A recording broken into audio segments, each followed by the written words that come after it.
ये एक magnetic sealed provide करता है। दूसरी चीज रिटर्न पाथ। अगर कोई करंट लीकेज है आपके मशीन में, वो उसके लिए रिटर्न पाथ प्रोवाइड करेगा। एक तो मैग्नेटिक सील्डिंग प्रोवाइड करता है, आउटर वर्ल्ड में क्या हो रहा है आपके मशीन के साथ, सो इन सब चीज़ों से प्रोटेक्ट करेगा ये आपके मशीन को। और इसका जो ये या तो कास्ट स्टील का बना होता है, आयरन का, कास्ट आयरन का। अलग अलग साइज की मशीनों के लिए अलग अलग जगह पे इसका यूज है, कास्ट स्टील और कास्ट आयरन का। It varies according to size. And जो दूसरी चीज है वो है pole core and pole shoes. तो मैंने एक छोटा सा डायग्राम बनाया हुआ है यहाँ पे पोल कोर और पोल शू को रिप्रेजेंट करने के लिए। देखिए मेरी राइटिंग उतनी अच्छी नहीं है, बट मैंने कोशिश की है। तो देखिए, तो जैसे कि आप कोई भी अगर आप मशीन को देखोगे तो आपका जो ये आपका रोटर है, उसको मैं आर्ट से रिप्रेजेंट कर रहा हूँ। तो इस तरीके से उसके आर्ट्स में क्या होता है, कोर होते हैं, पोल्स होते हैं। ये 2 पोल मशीन मैंने बना दिया, ये 2 पोल, तो इसके आसपास पोल्स होंगे। ठीक है, ये आपका रोटर है। तो इसी ये डायग्राम यहाँ पर है। तो पोल कोर में एक्चुअली क्या होता है कि हम इसको लैमिनेशंस में बनाते हैं, लैमिनेट करके बनाते हैं, बहुत सारे स्ट्रिप्स को स्ट्रैगल करके बनाते हैं, जिससे क्या होगा, जो एडी करंट लॉस होता है वो कम होता है स्टैगरिंग करने से। तो जो एडी करंट लॉस के बारे में मैं आपसे बाद में डिस्कस करूंगा किसी और वीडियो में। सो अभी आप देख लीजिए। तो ये आपका पोल कोर हो गया, और जो पोल शूज है ये नीचे की तरफ जो होता है वो उसको हम पोल शूज बोलते हैं। और यहीं पे जो है इसकी वाइंडिंग करी जाती है बीचों बीच। अगर आप यहाँ पे देखोगे तो इसकी जो वाइंडिंग है यहाँ पे करी जाती है बहुत सारी। यहाँ पे आप फील्ड वाइंडिंग लगाते हैं। फील्ड वाइंडिंग का मतलब बहुत सारे कॉपर्स के वायर को, या तो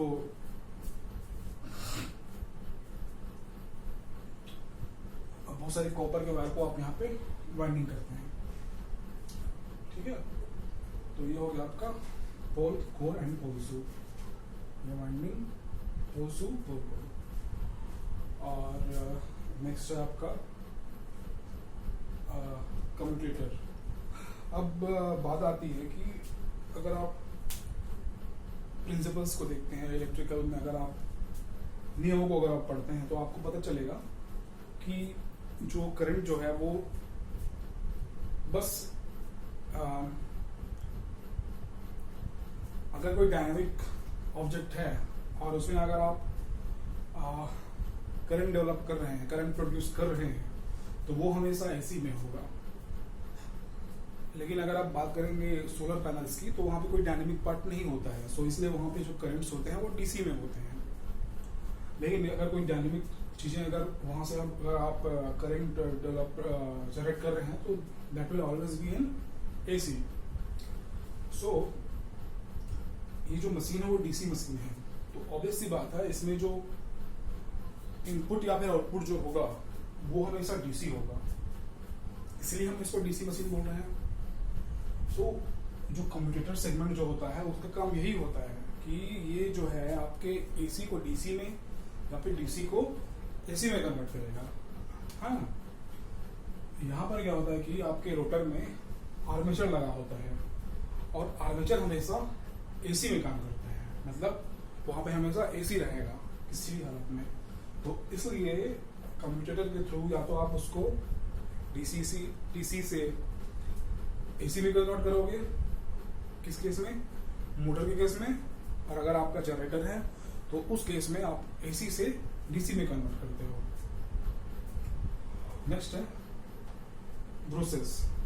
ब्रूसेस का क्या यूज है? अब आप देखिए, जब आप डीसी मशीन पढ़ोगे, जब आप कोई भी मशीन पढ़ोगे, जब आप कोई भी मोटर या जनरेटर पढ़ोगे, आपको 3 चीजें देखने को मिलेंगी।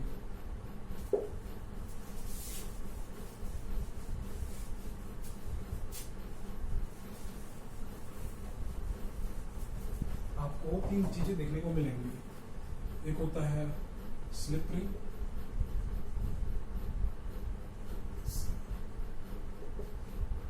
Slip ring, split ring, third है कम्यूटेटर। जब आप मशीन्स की जब आप वर्किंग पढ़ते हो तो आपको समझ में आता है कि जो रोटर है उसको हमें हमेशा घुमाते रहना है। तो अगर आप यहाँ से अगर आप सप्लाई लेते हो, रोटर से अगर आप सप्लाई लेते हो, तो वहाँ यहाँ पर आपको स्लिप रिंग लगाना पड़ेगा, या तो आपको ब्रूसेस लगाना पड़ेगा, माफ कीजिए, या तो आपको स्लिप रिंग लगाना पड़ेगा, या तो आपको स्प्लिट रिंग लगाना पड़ेगा, या फिर आपको कम्यूटेटर लगाना पड़ेगा। तो इन सब केस में क्या होता है कि ब्रूसेस जो है वो इलेक्ट्रिकल सर्किट से रोटेटिंग कंडीशन में हमेशा कंटिन्यूसली कांटेक्ट बना के रखता है, मतलब ये हमेशा करंट कलेक्ट करते रहता है। ठीक है, इसका मेन यूज यही है। नेक्स्ट है आर्मेचर वाइंडिंग। आर्मेचर क्या होता है कि जहां पे आपको सप्लाई या तो आप देते हो या फिर आपको सप्लाई मिलती है, वो होता है आपका आर्मेचर। अब यहाँ पर आपकी मर्जी है, आप आर्मेचर जो है स्टेटर में लगाइए या फिर रोटर में लगाइए, वो आपके ऊपर है।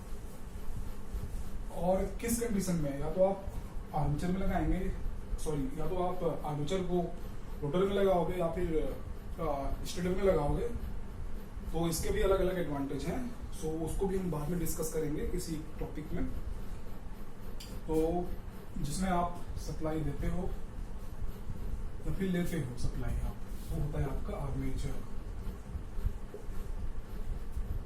और फील्ड वाइंडिंग आप कहीं भी दे सकते हो। फील्ड वाइंडिंग का मतलब जो कि एक परमानेंट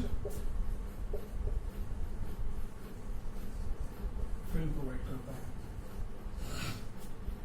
तो इस आर्मेचर के लिए आपको वाइंडिंग चाहिए।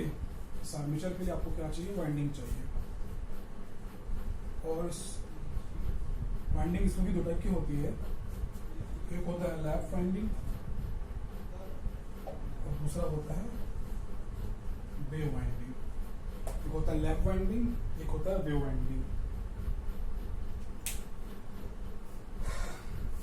तो अगर आप हाई करंट इक्विपमेंट यूज कर रहे हो तो वहां पे आप लैप वाइंडिंग प्रेफर करते हो। अगर आप लो करंट या फिर हाई वोल्टेज प्रेफर कर रहे हो, आप वेव वाइंडिंग यूज करते हो। तो वाइंडिंग्स के बारे में हम नेक्स्ट क्लास में देखेंगे। आई होप कि यहाँ तक आपको समझ में आ गया होगा। तो हमने क्या क्या डिस्कस किया?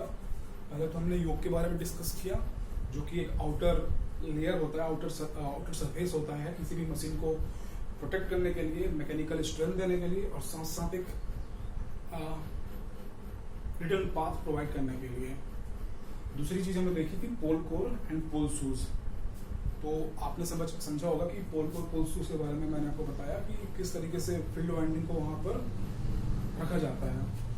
आपने कम्यूटेटर के बारे में भी देख लिया कि कैसे वो AC टू DC या फिर DC टू AC में कन्वर्ट करेगा। उसकी वर्किंग बाद में समझेंगे।